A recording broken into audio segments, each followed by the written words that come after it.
here so I don't forget. Yeah, so all good over there, Karen? Yep, everything's great.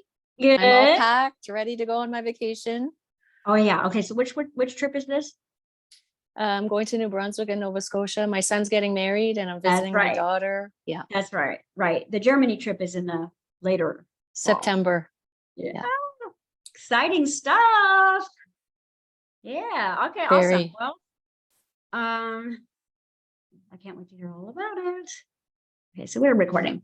All right. I don't know who else is going to be jumping on, but I've got about an hour. So I want to talk this morning about deprogramming. And I mean, I think we've been talking a lot about it throughout the year. The concept of this masterclass this year, good morning.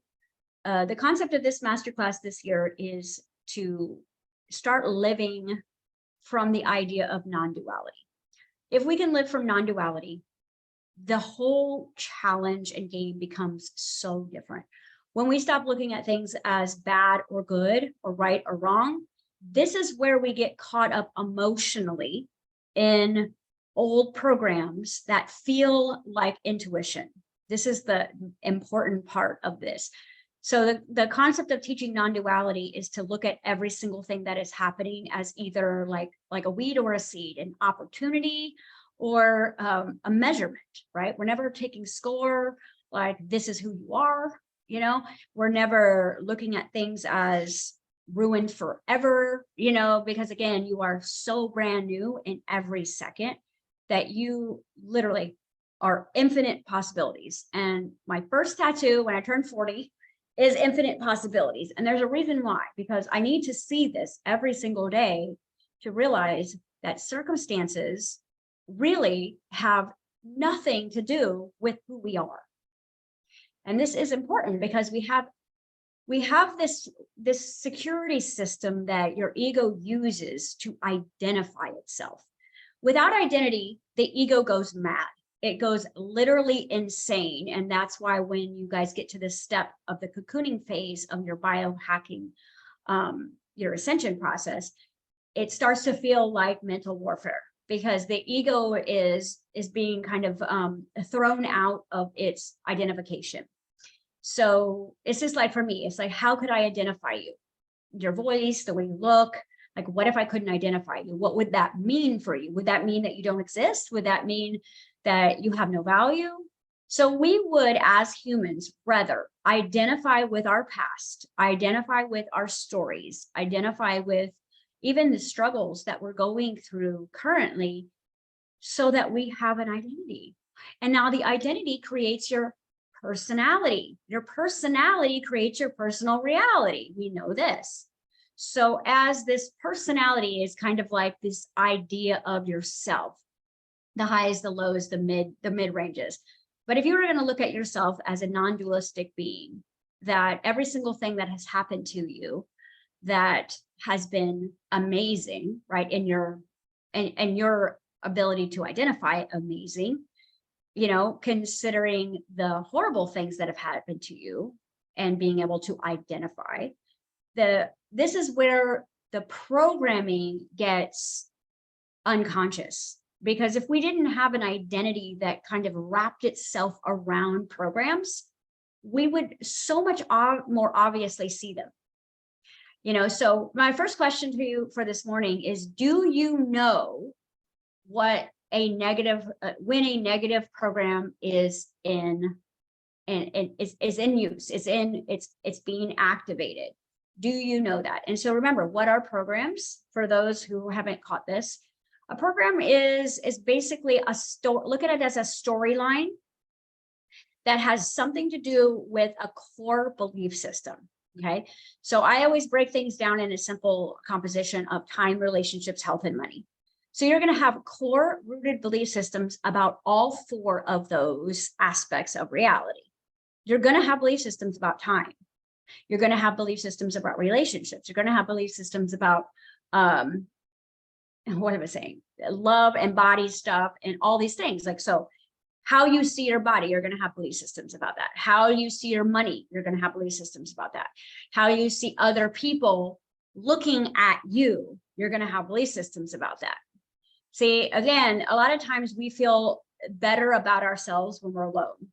Yet we crave relationships. We are very relatable beings, which means that because this is a mirrored consciousness, we're playing the game of hot and cold to play the vibrational game to unity and oneness of self.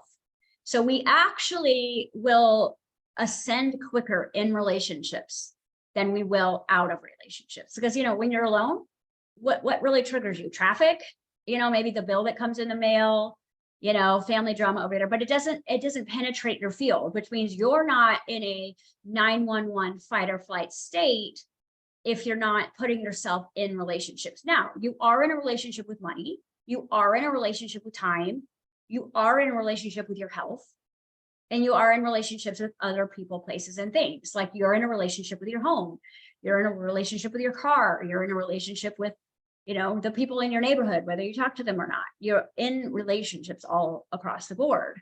So with that being said, what the conscious mind does is it strives all day, 24 hours a day, that it's not asleep, obviously, because it does go into a rest phase, unlike the subconscious, searching, looking for connection, unity, building relate. So everything that is lacking, basically, every single thing that you believe you're lacking, the conscious awareness is seeking, searching, desiring.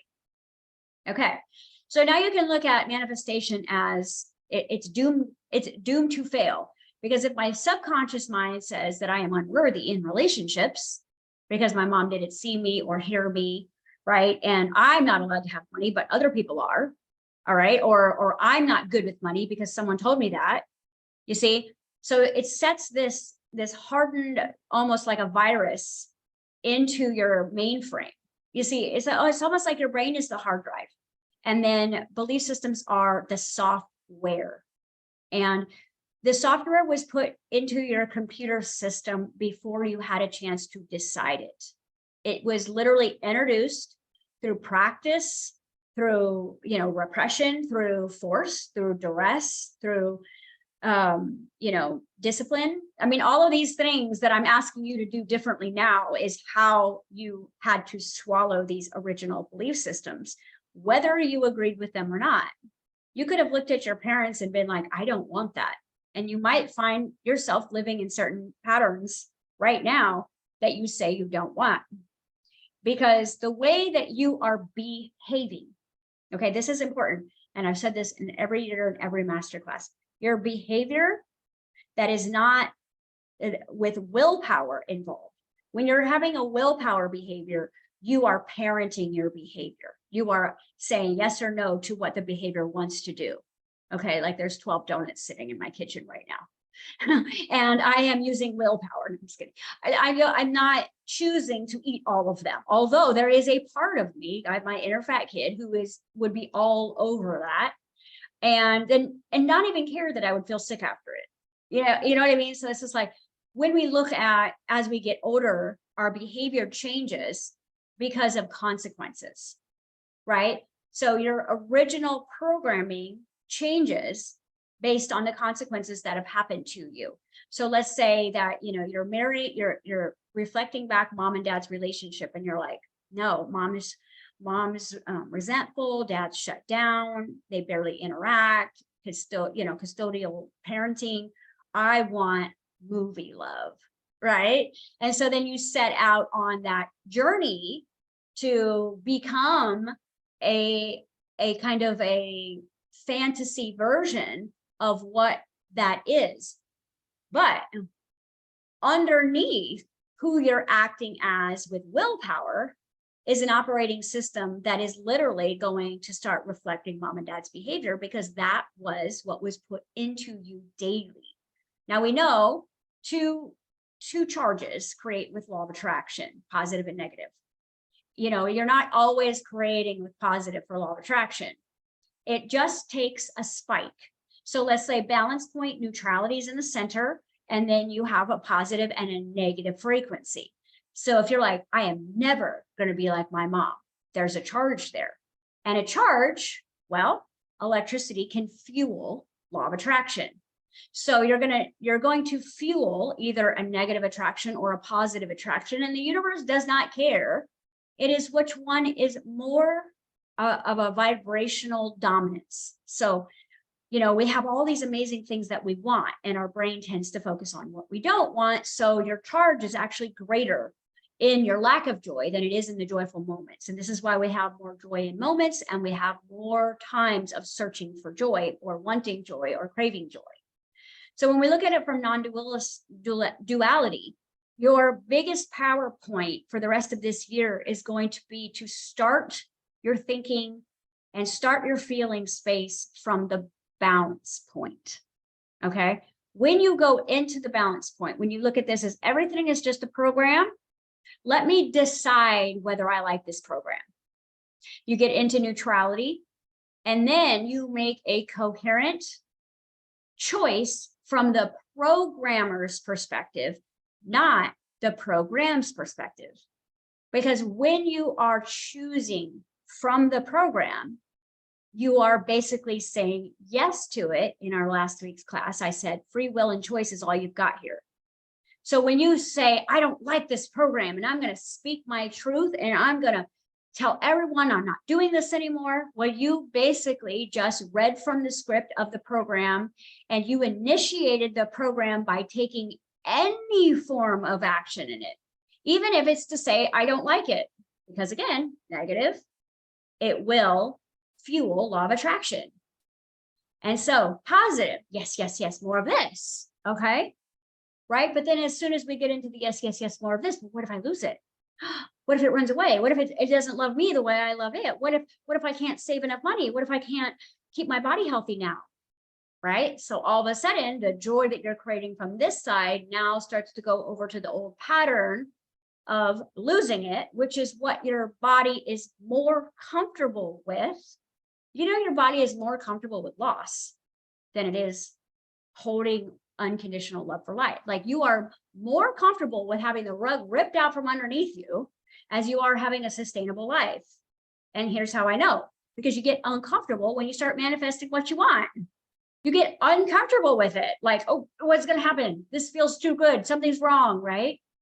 And so when we make a choice from non-duality, you are the programmer. When you make a choice from feeling bad or feeling too good, you're making a choice from the program. Okay. Now, obviously, things that feel really good, right? It ain't broke, don't fix it. That's not a bad program to run. I'm not saying go to the center point, but it also might be a good idea to go to the center point and look at the high excitement, look at the joyful experience, look at the opportunity, and make sure that it's not a false negative, which means that your body gets really excited to run the program because it knows how, right? Like your kid, oh, I know how to do that. You know, I know how to do that. It gets really excited about knowing how to do things. That might feel like an intuitive pulse to take action, but it might be an old program gearing up to break you down. Like, I have been excited. I have had extreme ecstasy in relaunching really harsh programs and not really understanding why. Because if you took the quantum fitness courses, I teach a lot about the pain reward cycle, right? So the body gets caught up in a pain reward cycle, kind of like, I'm going to starve today and eat tomorrow. Okay. So it's like these negative consequences to get a happy moment, right? I'm going to go on a starvation diet so I can wear this dress. You know, I'm going to save all my money so that, you know, I can do this one trip a year. So you got to find your pain reward programs, because if one of your pain reward programs is launched, it will feel like excitement. And it will feel like the logical next manifestation, like, I've been wanting this. But if you've been saying need, want, you've been activating the program in a lack program sequence, we're going to run it again. And see, this is where I think, and including myself, because I really had to catch myself this last year doing this, is we get into this self-love like journey. All of us are. We all get into the self-love journey. Well, part of the self-love journey, if you're on a spiritual self-love journey, is to take your power back. Okay. That's part of it. It's telling people no. It's speaking your truth. It's, you know, writing letters. It's all these things. And when you get into the true deep study of non-duality, you realize that even speaking your truth is activating the program, because you want to look at the program as narcissistic in nature.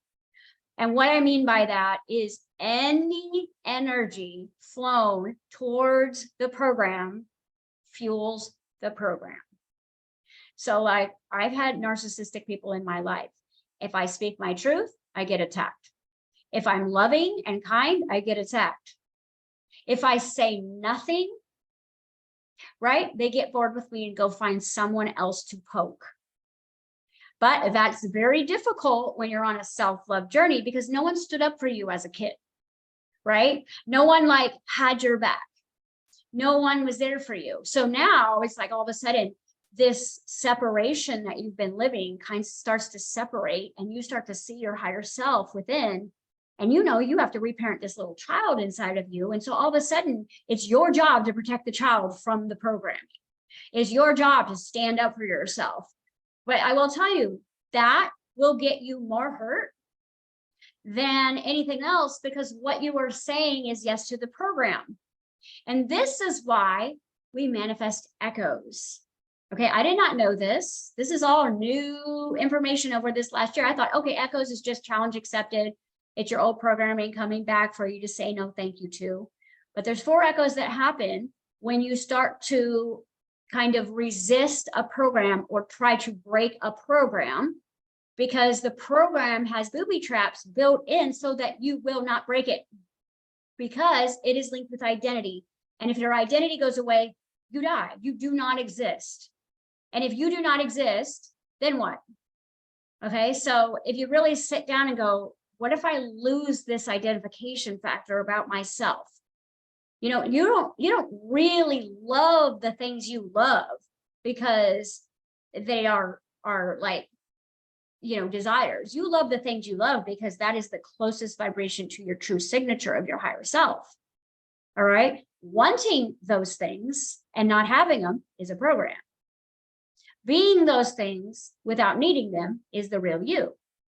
You see? So if you go to the middle point of any choice, of any moment, of any opportunity that you have for free will or choice or decision or, you know, question that you have, if you find your center first, your 0 point, your state of non-duality, the point of just I exist without a name, without a title, without a resume, with, you know, without my past. If you start choosing your reality from that space, what you are doing is you are playing the programmer versus playing in the program. All right. So one of the things that we do that is a booby trap that's built in your subconscious mind is to try to manage other people's programs, because you think that if you can manage other people's programs, then your program will be better. All right. We all think this, and we think that this is like common sense. And this is another booby trap, because if I need you to change who you are so that my program will run successfully, it will never work, because you are acting that way because of my program, which means your partners and your business partners and your friends and your money cannot behave any other way other than the program underneath running. And so when we kind of abandon this and jump into someone else's life, trying to shape them all into shape so that our program will run better, then what we are saying is this program is true. You see, so when you try to fix it, you're saying it's true. When you say no to it, you're saying it's true. So what you do, okay, and it's taken me about a year to start to learn to master this, because it feels so counterintuitive. You know, the program, the reason why it's so hard to be, you know, go into non-duality in a moment of a trigger or even excitement is because of the soundtrack of your hormones. Your hormones and your feelings and your emotions are the indicator that something is good or bad. Your hormones are going to tell you you know, what is actually happening. And ultimately, your hormones are not at all in sync with the higher you. They are all in sync with the programming. So yeah, you're going to get angry. Okay. And that is not intuition. You're going to want to speak your truth. You're going to want to tell them off. You're going to want to run away. You're going to want to quit that job. You know, you're going to want to kiss someone's rear end to save face. I don't know. Whatever it is you do, fight, flight, friend, fawn, freeze. You're going to pick one of those and you're going to operate in one of those initiatives because you are trying to protect yourself or defend yourself. All right. And so once you do that, you are saying yes to the program because now the program has basically launched the story. It has launched the sequence of events. It has become real. And it's very difficult for you to stand in the eye of your storm of whatever it is, even if it's a very joyful moment, and say, is this really what I'm choosing? You know, let me stand back and look at this from a perspective of a source coder and a programmer versus a player that is in the game. All right. And if you can master that, like if you just can take a pause, and I don't remember what masterclass it was at this point, but I taught you guys how, like, okay, if you don't like what's happening, you're going to imagine that you get up out of the chair and walk out of the movie theater. Because yes, you know, when you're watching a movie, you are on an emotional journey. You're going to cry. You're going to laugh. You're going to get scared. Is it real? You're looking at a movie projector, but with the sound and the storyline and the music, you are on a journey. Now, you know that if you get too scared of that movie, you can turn it off. You know that if that movie is not what you're wanting to see, that you can stop it. Okay. You know that. But see, some of you like to watch movies with other people who really want to watch that and you want to support them. And so you have to watch too. And then you're going on a journey that you don't enjoy because you love someone else. We've all done this too. So we're guilty by association. But see, your subconscious cannot see outside of you. So every movie you watch, every show you watch, every commercial you listen to, every family drama you get involved with, even if you aren't even talking, you're just hearing gossip over there, your subconscious mind thinks it's you. My subconscious right now thinks I am talking to myself. Okay. This is why it's actually great to be a teacher, because I'm going to get it in there somehow. She thinks I'm talking to myself. Okay. She doesn't see Donna. She doesn't see Susan. She doesn't see Karen here. She never will. She'll never physically meet my partner. She'll never physically meet my children. To her, all of them are me. All right. So this is really important, because when you jump into someone else's reality that you don't like to try to help them, fix them, cater to them, or shut them up, it's all you. Because U stands for universe. You in verse, it's your story. Your subconscious is 95% of your point of attraction, which means that the algorithm that you're operating from is not in your conscious desires. It is in your subconscious programs. The stuff that's been there since age 7 and below. Your root core belief systems, such as I am not allowed to be myself. I am not free to be myself. You know, I can't have what other people have. You know, I'm not good at that, right? I'm not smart enough. I don't look right. We all have core rooted programs around time, relationships, health, and money based on the witness, not even things that have necessarily happened to you. Because now if I take you back to your first 7 years, you are watching mom and dad, or mom or dad, or no one. Your subconscious doesn't ever see your parents. It's you. It's you in conflict. It's you in crisis. It's you in love. It's you in harmony.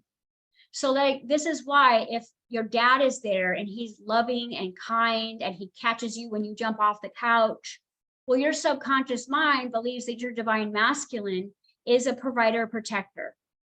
But if you don't have that, right, then she's going to believe that that doesn't exist. And so although my conscious mind will go searching for Prince Charming, she will prove time and time again that that doesn't exist. So the search is you saying yes to the program. You taking action in a positive or negative charge is you saying yes to a program. All right, you guys get this? Because this will be your ultimate biohack to get you into your caterpillar phase. This is what will help you get out of the cocoon. All right, the cocoon is where you kind of decide as the programmer who and what you are. And then you have to literally consume every ounce of the programmed you. So this is where it's important for you to know your true desires, your true heart's desires, your true prosperity desires versus your lack desires. Your lack desires are going to come from what you're missing. Your prosperity desires are going to come from what you already are. Some of you are very rich beings. And so having a ton of money would feel totally normal to you. That's your state of being. Okay. So then when you desire and lack, you will never, ever be able to create the abundance that you truly are. You actually have to go into the state of being in the 0 point energy and be like, okay, without my name, without this story, without my past, without my future, without anything, close my eyes so I can't even see myself. Who am I? Right? And you will realize that you are already all the things that you want to make happen here. You are already a teacher. You are already abundant. You are already free in that place of know thyself. Now, what we do here is we want to project what we naturally are on the inside outwardly. That's the goal of the game, is to manifest and demonstrate what I am physically. That's this game. That's what I want to do. I want to bring everything that I already have in abundance of outside to share, right? And to, you know, to give, to be of service. This is like the whole MO of a spirit embodied, is to demonstrate its truth. So you can see where the number one discord comes from is when you know what you know, that you know who you are, and yet you can't manifest it, or you can't have it, or you can't, you know, create it. That's when the loss, that's when the failure, that's when the new storylines start to come up from proof. How many times has your ego proved your program right? Right? How many failed attempts? How many, you know, losses? How much of this stuff is stacked up around you? And not that you're not taking action, not that you're not showing up. See, this is the frustrating part, because in the first part of our spiritual journey, we were taught to show up and take action, right? And go get it. Go get everything you've ever wanted. Go do it, go be it, go have it. But again, if I'm operating from the program, the script that I'm reading is I will never have love. Well, then the desire that's birthed out of lack is going to be the search for love. And see, I don't know that I'm never going to find it. I don't know that my willpower and my, you know, my virtue and all these things that I have, this, you know, tenacity and this gumption inside of me, I think all of those things are going to finally put me in the right place. And nothing will ever break the program in the physical reality. Nothing. Not one thing that you can manifest out there that will actually break a program. This is why I'm saying stop. Take the pause, okay? Go into your 0 point field of everything is neutral. This crisis in my life, neutral. There's infinite possibilities around how that could work out, okay? This giant elephant in the room of a disease that I've had forever is completely neutral, right? And you spend time in 0 field. The Bible will say, be still and know that I am God. Because if you do not get still in the 0 point field, you're interacting with the program.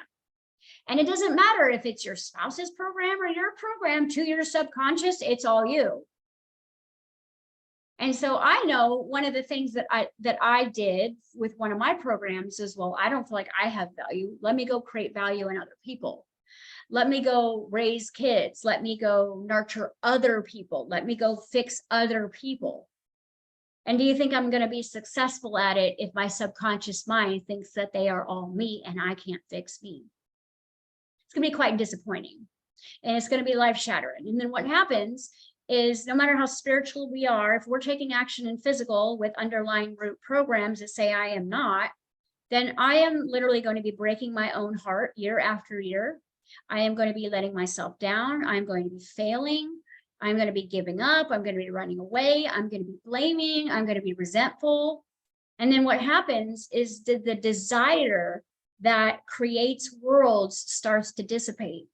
Because what's the point? What's the point? And it's not fair, because she can do it, right? He can do it. They can do it.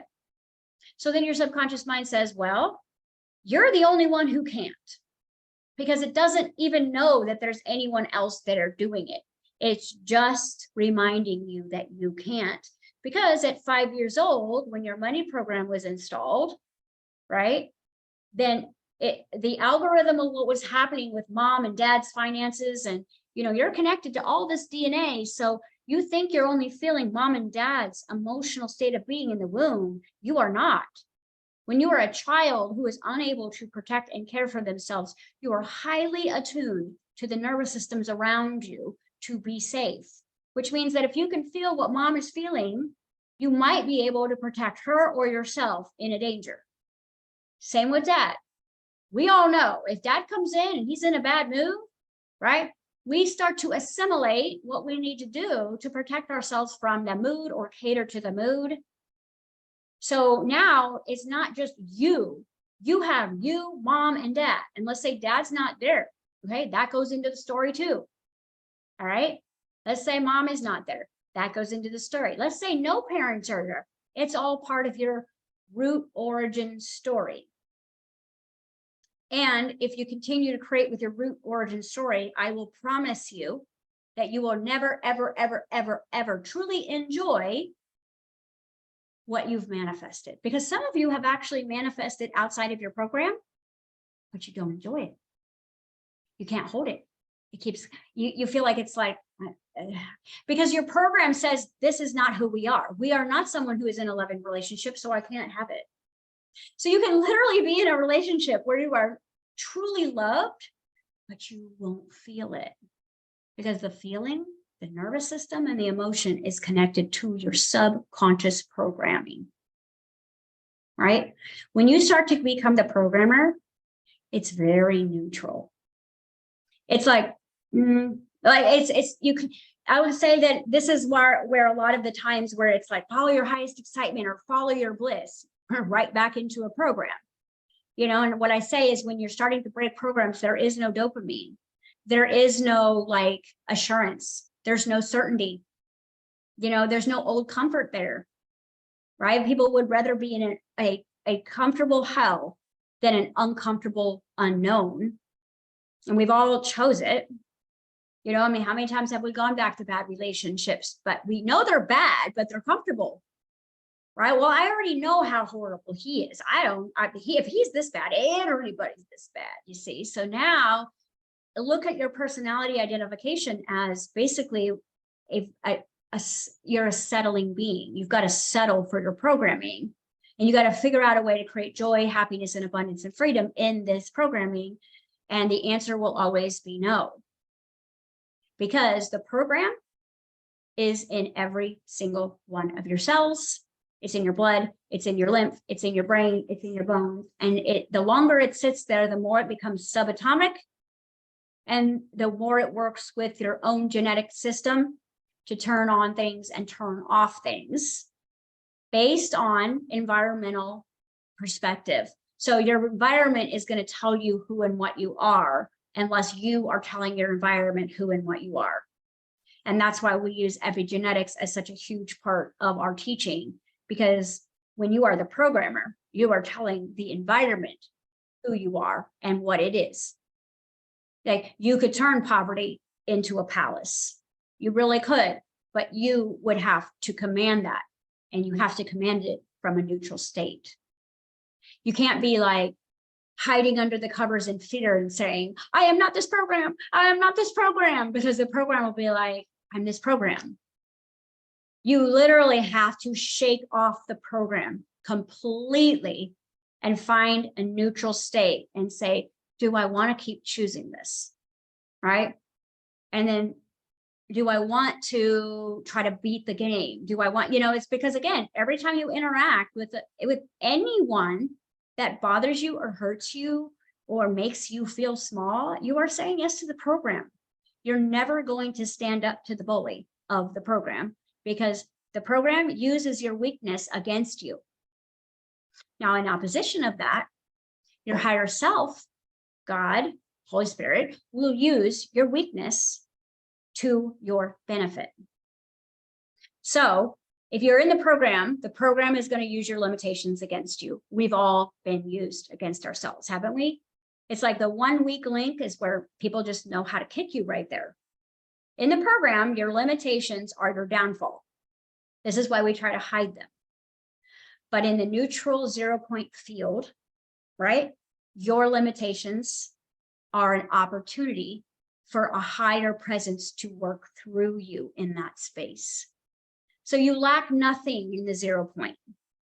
Yes, you have these limitations of your physical presence on earth, but in that limitation, the reason why those are limited is so the higher perspective could fit inside of there. Okay, so you lack nothing. But when you are disconnected from higher self and you are searching for bigness, greatness, freedom, and abundance in the program, you're not going to feel your higher self, right? And I use the term hotspotting. You're going to need to hotspot off of someone else, that job, that career, those letters up to your name, that partner, that money, in order to feel the big. Okay. And so we all come in with a set of preordained limitations, and we all come in with a preordained set of gifts. And that gift could be listening, it could be understanding, it could be empathy. It doesn't, I'm not talking about major spiritual gifts that you're aware of early on, but you have them, right? And so when we try to focus on hiding our limits, hiding works with the law of resistance. So you actually, every time we try to hide something, we expose it. And it's almost like, bees can smell fear, right? Horses can smell fear. And if you look at that, your cover up, like a really arrogant guy, right? Like, I used to have this neighbor who had 2 Lamborghinis. He was a short little guy, right? Small man complex, right? Had 2 Lamborghinis. And so he would like to sit out there on the weekend in the garage and like sit between them so everybody could see him, right? And he was kind of arrogant. Like, he would like say things to people. And like, what I saw when I saw that was a little boy who was protecting himself with money, right? And he was a hurt little boy who was trying to mask with this bigness. And, it was like, I just felt bad for him. I did, because I could identify with that. I could identify with feeling small and trying to create a big persona around yourself to mask what you're feeling inside. So you're better off with complete self-honesty and acceptance from the 0 point field. So it's almost like if you back out of the story, and instead of deciding which way to go in the story or which choice to make, you step out completely and you become the observer of it. And when you start to go into acceptance of it, right? And this is where what we've been calling the redemption process, and then the baptism and all these things. When you step out of the program and you look at definition of insanity, right? Time over, right? Over and over again, doing the same thing, expecting a different result. Because what we do is we do shadow work, a small amount or a big amount. And we think that now the program is different. Okay, we do. We truly do. And I will say that it might have shifted a little bit because of you shifting out of certain trauma, right? But see, if I go in and do like a weekend of breath work, or if I have practitioners' hands all over me and I'm cutting cords and I'm, meditating and things like that, and those programs are eliminated from my field, okay? But if I show up in my field or in my program the same old way, those programs will come right back because they belong to me until I put a new program in. And this is why a lot of times that part of our program becomes the spiritual journey.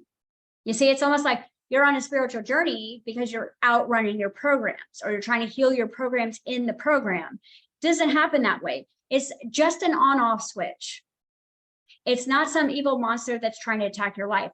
It's just an on-off switch. So if we want to turn the program off, the shadow work that we do, the only way that shadow work is going to benefit you here is if it gets you to a place of awareness that you are the programmer. Because it won't change the story. It will change you, your perspective of this story. So to me, the highest level of consciousness that we can create right now is to take command as programmer. That's not enlightened one, that's magical one, that's not the mystic one. That's, are you running a program, or are you the programmer? That's the real ascension right now. Because in 5D, where we are now operating from this system, it is choice and free will. Time doesn't exist the same way you think it does here, and space doesn't exist the same way you think it does here. Time and space have become a very different construct. But because you're running a third dimensional program in your 5D sequence, it's going to feel more like Groundhog Day, or it's going to feel like it's coming faster, or some places are going to slow way down, right? Because you develop your time relationship at age 5, okay? At age 5 is the same year that we decide whether or not we truly love ourselves, is also when we are downloading the concept of time. And with you're a kid, it's also when you start school. So that's when you lose a lot of your freedom. Okay. Now it's about recess instead of playing all day, taking a nap. It's having to do, it's having to go to places. It's having duress and control over you. You're watching the clock, then in a playtime, there's not enough playtime. And so this really distorts human creativity at age 5 if you are part of that system that basically indoctrinates time. There's a reason why kids start at 5, and it's because of that part of where the brain is in discovering itself and identifying itself in the idea of love, loving recess, loving lunchtime, loving playtime, not loving this other stuff.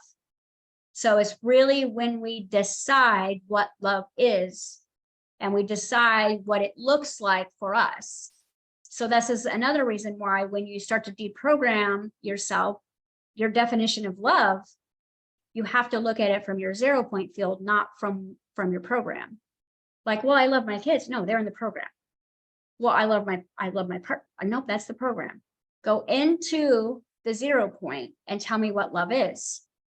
Because it's not you loving someone else, feeling overwhelming, protection and all these things for them. It's, what is your definition of love when you're not in any program?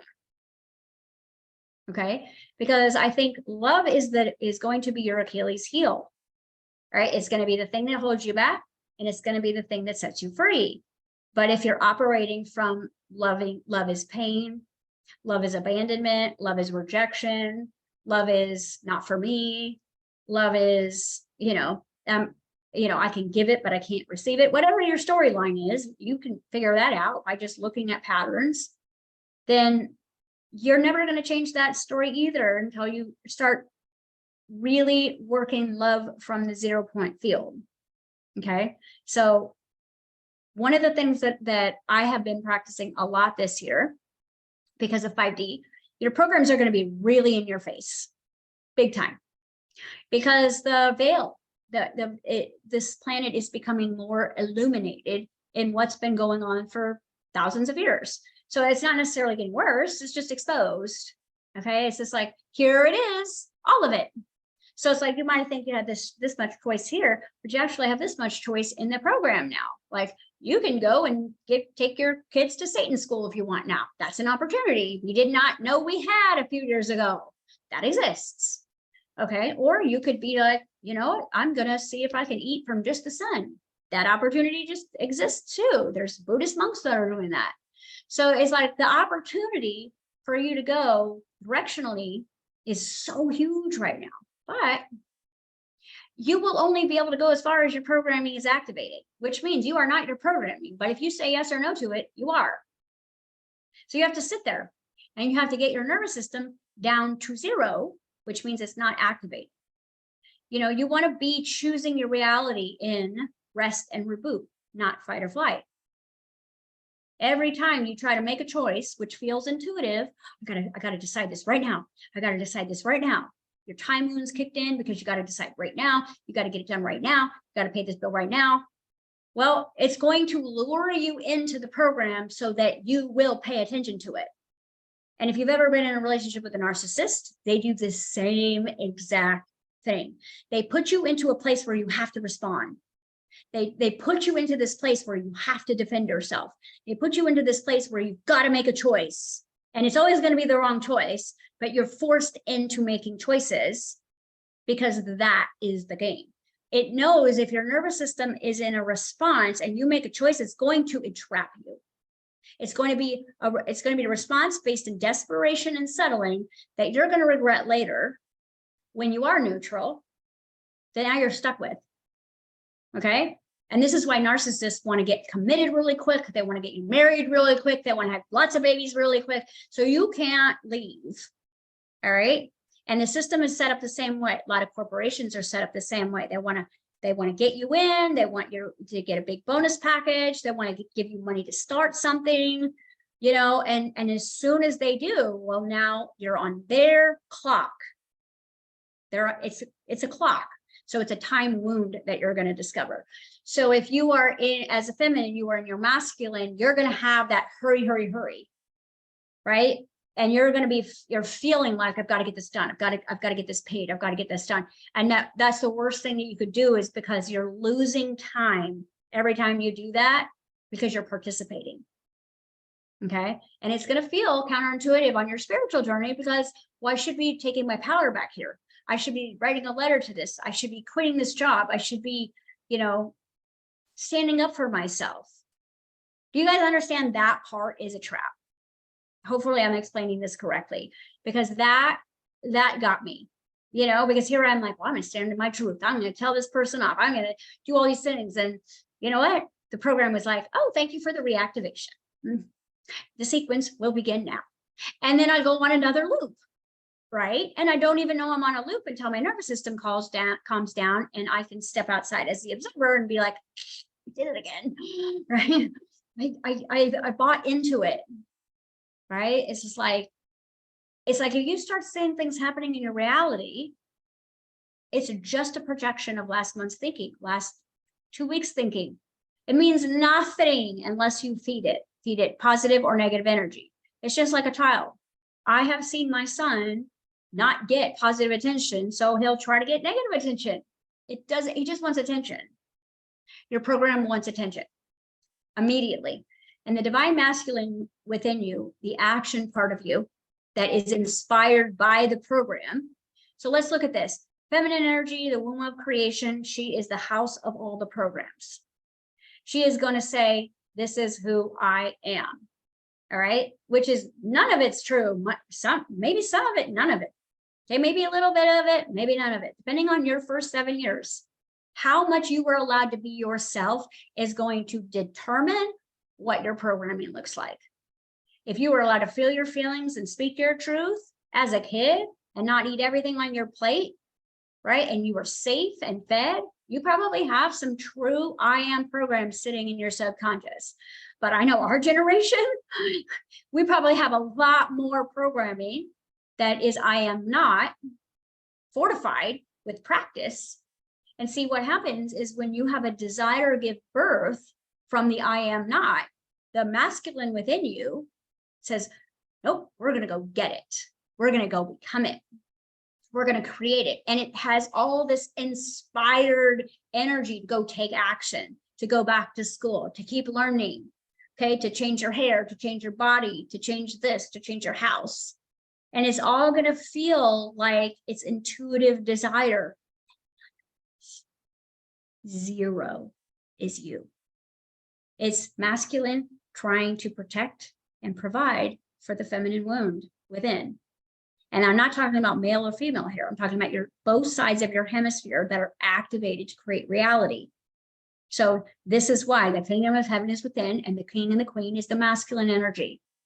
And so if you're in your masculine as a female, like I have been for a very long time, something happens in my field that I don't like, the man inside of me, right, takes action immediately.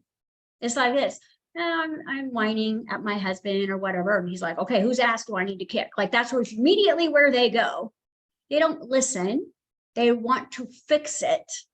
So the masculine part of your brain wants to fix it immediately.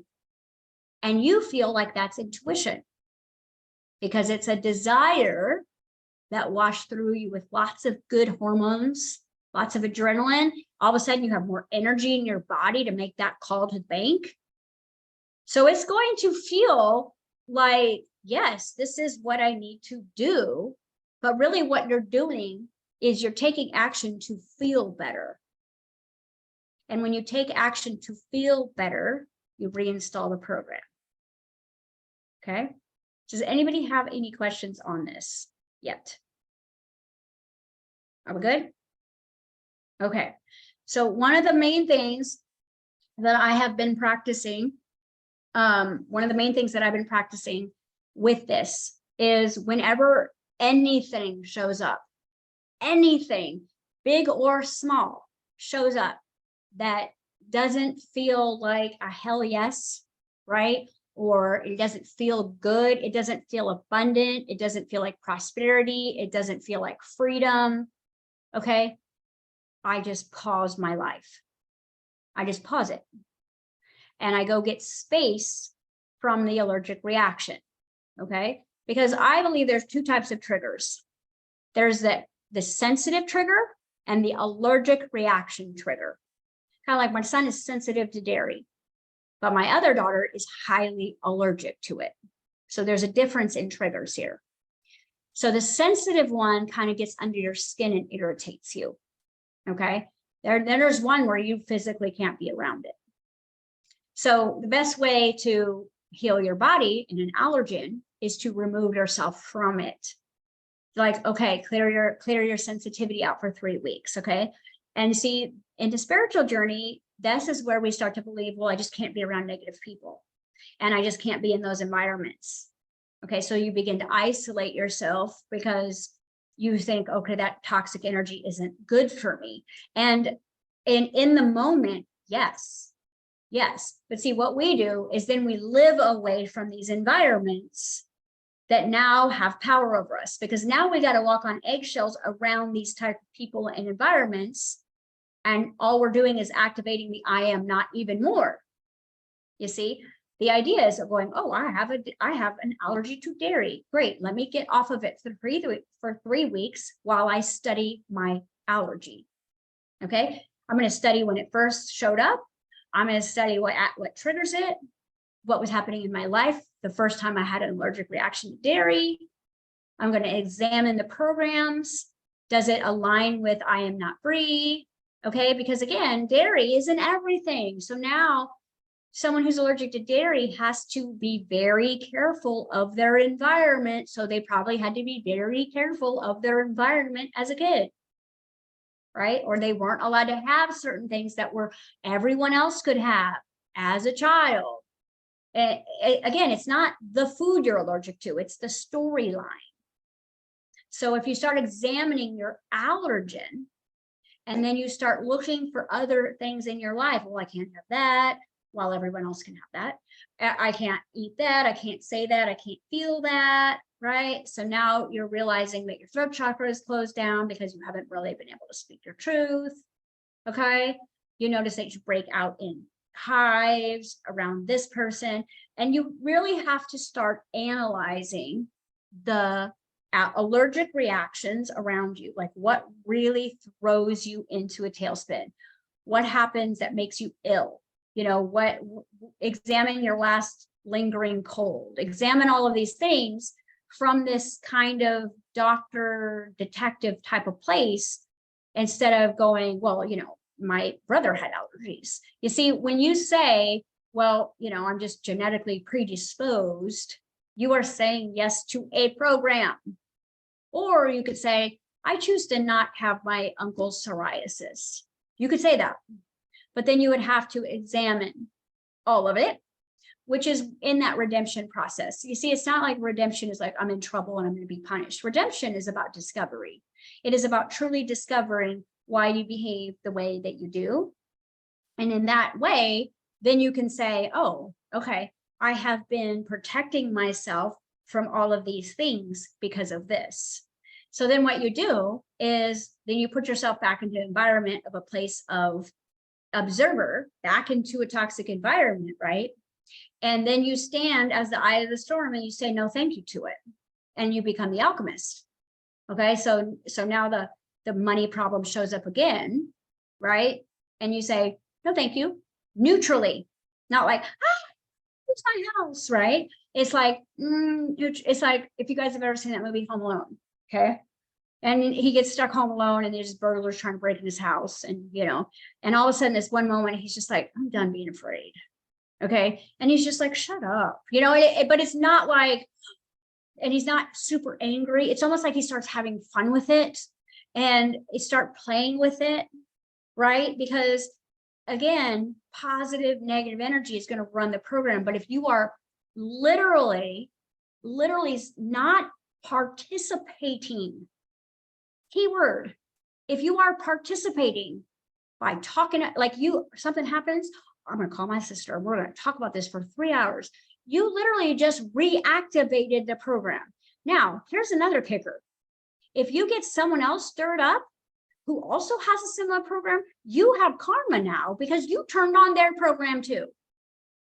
And this is why keeping your own counsel and being your own higher self, like your own parent here, is the most important thing. It's not that you don't want to share your feelings with your husband. But if he's got a hero complex and you're running a victim sequence and you tell him about something that's happening that you don't like, you're going to trigger his hero complex, which is his program. Okay. And so this is where you say, oh, okay, this is going to trigger my husband's program. So I'm going to go into the stillness. I'm going to get very neutral. I'm going to decide what I want. And you will. You're going to have to stand in the fire for a few weeks while these things come at you and you don't participate. But then just like a narcissist, it will stop it will stop asking you to come towards it. It will literally disappear. But you have to be in a neutral charge, which means no charge. Because there is nothing to grab on. There's no positive or negative energy to fuel the storyline. The program requires energy to run. Yes, you have about 1 million programs that are all ready to go at any time, depending on environment. Okay. Money, time, health, relationships. It's all waiting. Like if you have like a nemesis, like if someone bullied you in school, someone will bully you at work. It's never going to change. All right. You might flip back and forth and have a season where you become the bully, but that's just because in a lower vibration, you're going to play victim perpetrator in different sequences. You might be someone's Darth Vader and not even know it. Okay. But that's just the way the program is set up. Victim perpetrator. It's always designed to get you to submit to the program, to give in, to say it's true. It's like it's saying, say it's true, say it's true, say it's true, say it's true, say it's true. And then you're like, uncle, it's true. I got to pay my bills, right? And because it feels so real. But I will tell you without a shadow of a doubt, this is a simulation. But you're going to have to not participate in the programs that you do not choose anymore. And when you identify with it and then you take action against it, all you're doing is saying yes to it. You know, oh, I'm a motherless child, or I was beaten as a child. Okay, that's just saying yes to all the programs that go with my behavior to either overcome that, survive that, or change it. And literally the program's like, sucker in again because it feels good. Misery loves company. It feels good to tell someone how you're feeling because it's a natural desire to release. That's what venting is. Okay, but this will not get you anywhere except crashing harder into the wall because of the force that is 5D and get you feeling like you're at your 0 point again and again and again. If you feel like you're constantly starting over, there's a reason why. Okay, or having to, you know, start over every month or having to start over every week or constantly having to explain to people what you meant when you said that. So just pay attention to these things without paying attention to it. Does that make sense? Okay, so what you want to do is pay attention to what you prefer rather than what you have to choose from. Circumstances do not matter. We know that. We know that until we're triggered. One of the things that I do and that I will be teaching in my other classes is when you are in a state of high and bliss and joy and you are enjoying the program, you know, you're enjoying the simulation of nature and you're enjoying the simulation of positive energy. I want you to say yes to it, right? Like, yeah, because then you're giving it more energy. I don't want you to go, oh, I hope this doesn't end and I hope this isn't fake. Because what you're doing is you're putting the old program into this new energy that is possibly just neutral. You know, yes, if you manifest something good with an old program that says you can't have it, it will get ruined 100% eventually, because that's what your program says. You get this close, you get to the finish line and the bottom drops out. If that's your storyline as a kid, you will keep manifesting beautiful things that get taken away from you. Or you could start manifesting beautiful things because it's part of the loop and say yes to this and I don't lose this. And in a very commanding, see, one of the things about 5D prayer is that you don't ask, that you have the authority of the entire universe in your choice. There's no, can I, am I allowed to, would this hurt anyone? This is commanding, because in a place of neutral power, it's a win-win mindset. It's non-duality. You understand that sometimes getting what you want might leave someone else unhappy, but that might be the best thing for them to stop running that program. Okay? Because if you getting something that you want through a new creation from being reminded in a new being, sometimes the domino effect needs to roll out around you so people can wake up with force. Because in the program, you don't wake up from love. You wake up from desire of love and force. You're going to wake up from rock bottom. You're going to wake up from, you know, divorce and bankruptcy and disease. And the reason why is because when you go bankrupt, the program can't run anymore, can it? Okay. When the divorce happens, you can't run the program of the marriage anymore. And so it's giving you an opportunity to be neutral. So this is why rock bottom usually leads to major success for people if they don't continue to run the same program. If they go, I'm going to do everything different, okay, then it will change. But if they go rock bottom and then they start building themselves back up, well, now they're just building themselves back up in the old program and they'll have to hit rock bottom again. And you know, what happens with us with age is we get wisdom. Wisdom is almost like the ego gets tired. Like, I don't care how this looks anymore. I don't care if what people think of me anymore, because those are programs. You know, I don't care having all the money in the world. I just want to have a garden and just, you know, frolic. I just want to grow strawberries. I don't care if that's a cool job or, you know, I don't care about that. That's the beauty of age, because you will stop caring and you will start choosing. And you will be like, I've always been the black sheep. Time to just embrace it. You know what I mean? So it's like, we do have that going for us. And this is why a lot of people in my groups are this generation, because they don't have that fire of the ego that is using all of your hormones that is in full effect for your first 30 years.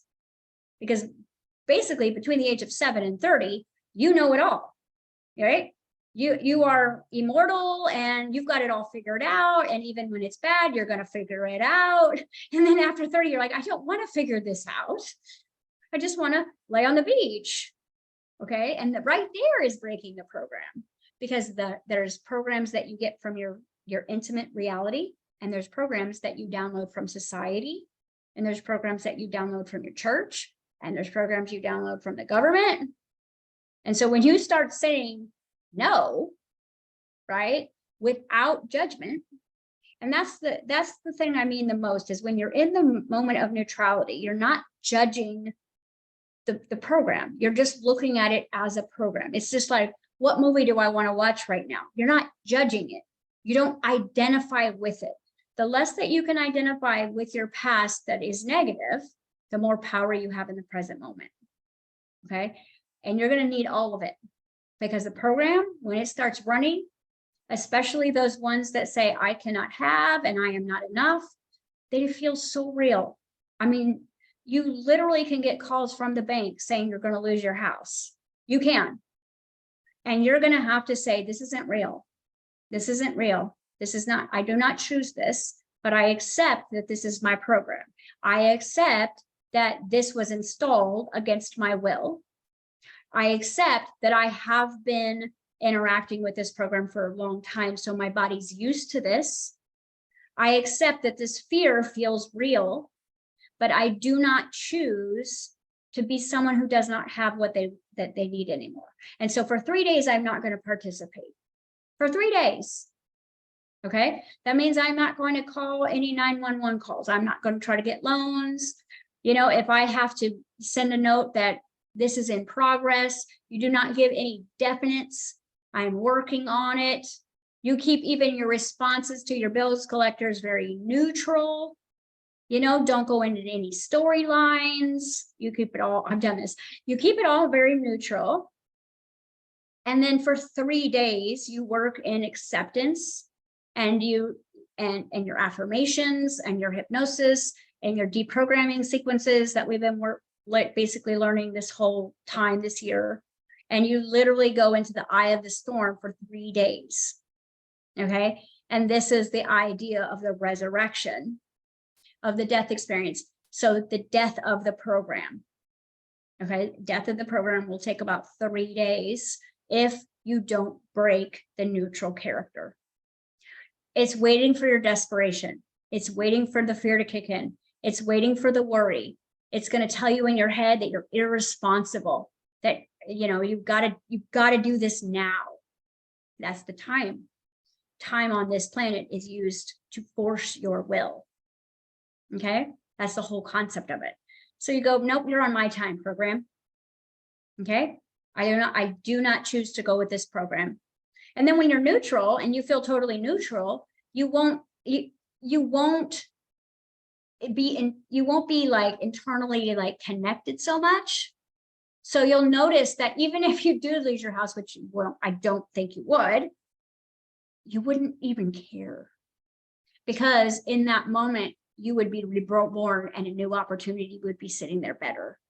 And I've done this at least 4 or 5 times this year, where I've literally had to call the program's bluff.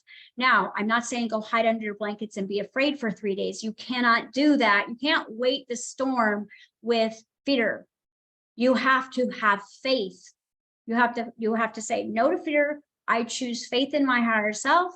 I choose that this is just a program that I don't want to keep playing and participating anymore in. And I'm going to wait out this storm for 3 days. And I will tell you, having someone to help you in this process, if you are really trying to break big financial programs or big body programs or relationship programs, it is nice to have someone be accountable with you. And this is another reason we're doing the fellowship group, because you could be like, I'm in day 2 here and anybody can give me any, because again, it's almost like we want to look at this fellowship group as the eye of the storm. Right? We don't want to hear your story. We want to hear what day you're in your deprogramming, because nobody's going to give you energy in your program and say, do you like that story? No, thank you. Then don't tell us. Tell us what you're doing to break free from it, and we'll give you ideas that we're using. See, so it's almost like a new type of fellowship is in the 0-point field where we are going through the deprogramming phase. And, you know, this movie, The Matrix, that's a documentary, he was Neo, non-emotional, right? Observer. So the idea is that you are a non-emotional observer in your matrix, and you are the chooser of the code, which means that if you can be brave enough and courageous enough and accept, you have to accept that this is your program. You do not accept that's your story. This is a program that was put into my biocomputer. It's been running automatically for 48 years. I accept it. I take full responsibility in it, but I do not any longer choose to go with it. I'm going to let it play, but I am not going to give positive or negative attention to it. I am going to sit there watching it play out, and I'm going to be thinking about what I would prefer. I am going to be assimilating and pulling forth and birthing hormones from my imagination. And this is Neville Goddard's work. Do not participate in 3D unless it is exactly what you want. Okay?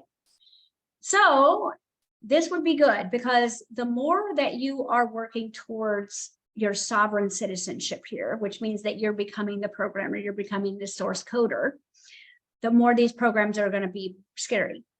So it's almost like when you start saying no to the game, like if you've ever been in a relationship with a narcissist and you start like getting bored with them, they rage for a bit, right? Because they're trying to get your attention.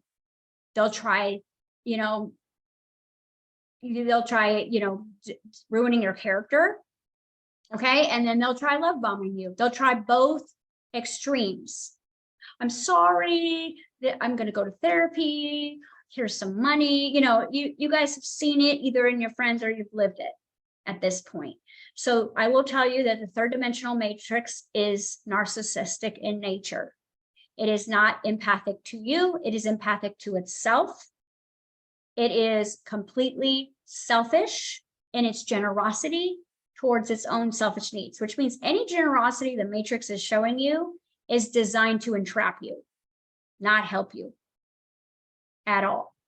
And it understands that your ego's survival is based in identity. So what do you think is going to get tacked first? Your identity, your character, your integrity. That's your moral compass, right? That's like, you're a bad person. You say that to an empath, we fall over like a fainting goat. What? Right? Like, no, I'm not a bad person. And so again, a narcissist is going to make you feel like a narcissist. And so you're going to feel like a narcissist when you break these programs, because that's where the booby traps are set up. Okay. Does this make sense? Awesome. Okay. So this week, I want you to pay attention to the programs, good and bad. All right. And I would just say watch right now. Don't try to do all of this right away. This is going to take some practice, but you're going to buy some time back here. Every time you don't run one of these programs that can last anywhere from 3 months to 3 years, you are buying time back for yourself.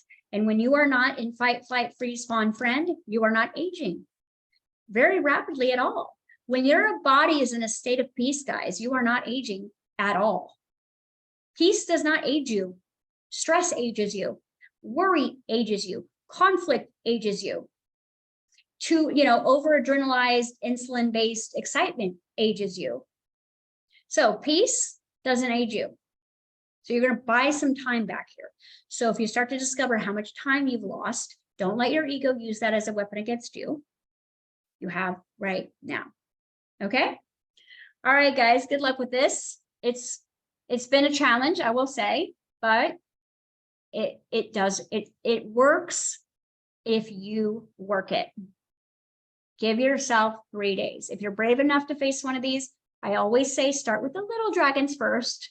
Don't go to the big, hairy nemesis of your life.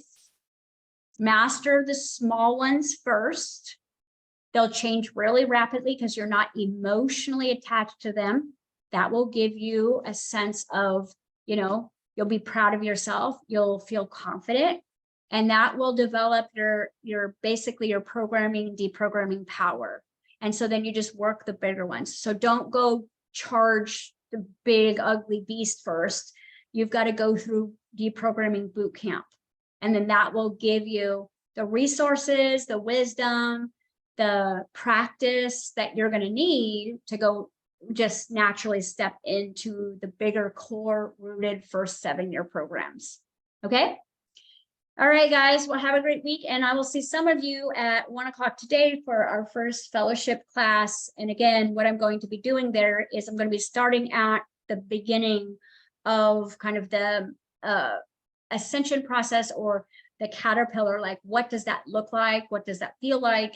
And then kind of talk a little bit about the fellowship and how important it is as far as when you are alone in this, or at least you feel alone, your partner, your best friend, your mother, your sister is the last place you want to go with this type of information, because all those people are in your program.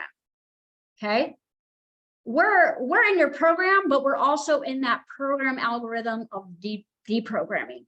So if Karen says something to me about her program, it's not going to be creating the program. So it's like this fellowship of us all being in the 0 point field that is going to give us accountability for each other. It's going to give us techniques and different types of assistance, like, oh, I tried this, I tried this. We're going to be using every ounce of education on the planet that has been written about this stuff, because, you know, one way is not enough. You know, this is why we've studied so many different modalities, is because we might need to pull this out of our hat or that out of our hat. But ultimately, what we are desiring here is to be in the stillness and basically call its bluff, because the program cannot run without your attention or energy to it. Okay, it can't. It will just go away. Then next week, I'm going to show you guys how to put a new program in, because the universe doesn't like empty space as far as physical reality. So you're taking this no thank you out, and then you're practicing, preparing, and playing the new program that I am says she is, or he is. So it's about like understanding that the divine masculine is the cup. Okay. But what it's filled with is the feminine. It's going to take the shape, right? And so masculine is going to hold your programs for you. And you've got to be able to pour it out and then put in how you want it to look. All right. Versus, well, this is what I've got.